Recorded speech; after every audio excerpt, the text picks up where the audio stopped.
Assalomu alaykum hammaga.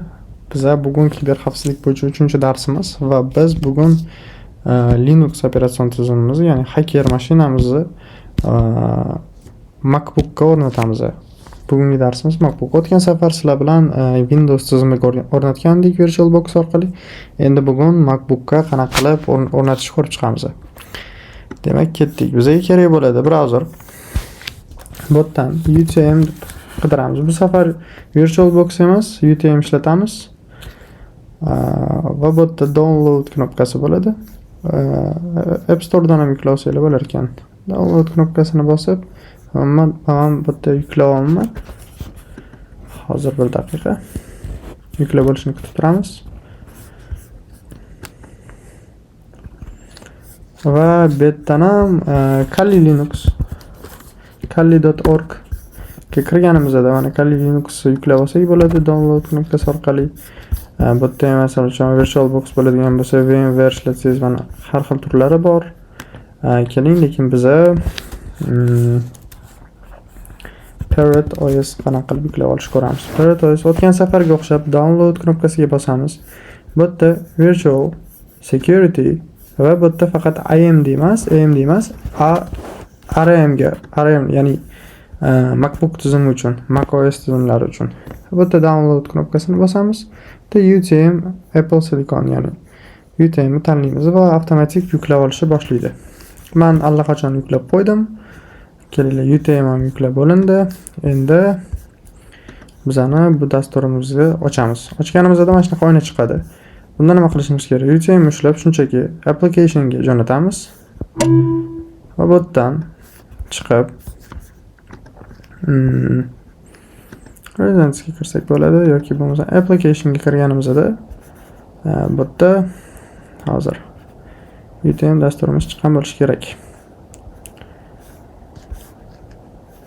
Mana UTM ustiga bosamiz.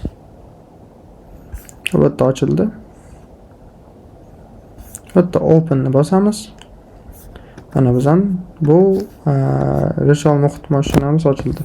Bu yerda create a new virtual machine degan joyi bor. Pulshan ustiga bosib virtualize va Linux tanlaymiz.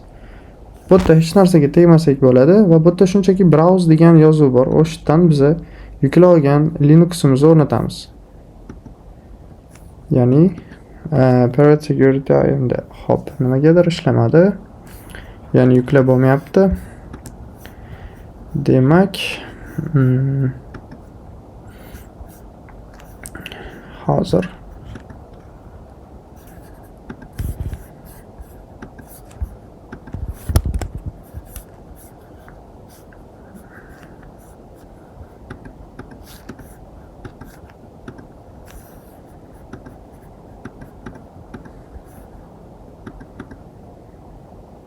shunchaki men nima qildim? Hozir yuklab olingan papkaga kirib turib, downloadsga kirib turib, ustiga bosganimda avtomatik ravishda mana shu joyga tushdi. Va bu yerda biza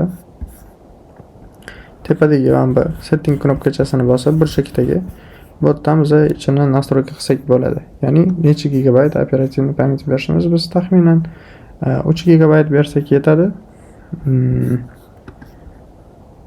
Va networkga bridge beramiz. Save. Albatta shunchaki mana shuni bosadigan bo'lsak, bizani operatsion tizimimiz ishga tushishi kerak. Ishga tushdi. Enter bosamiz.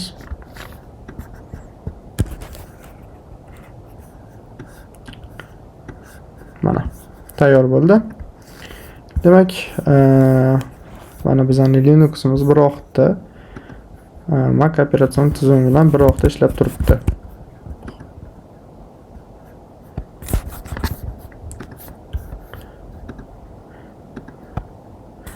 Mana ko'rib turibsizlar, ishlab turibdi.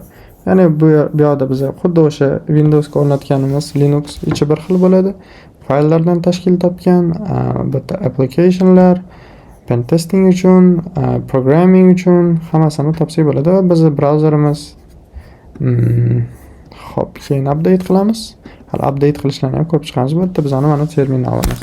Terminalimiz ham ishlab turibdi. Sizlar bilan bugungi darsimiz shu va keyingi darslardan Linux komandalarini ishlatishni o'rganamiz. Linux komandalarini ishlatganimizda unutmaymiz, faqat kiber xavfsizlik uchun emas, balki nima deydi? Linux tarmoq administratori yoki bo'lmasam sistem administratori har xil kasblarni o'rganib chiqamiz, chunki kiber xavfsizlik xodimlari dasturlash va boshqa sohalarni ham bilishi kerak.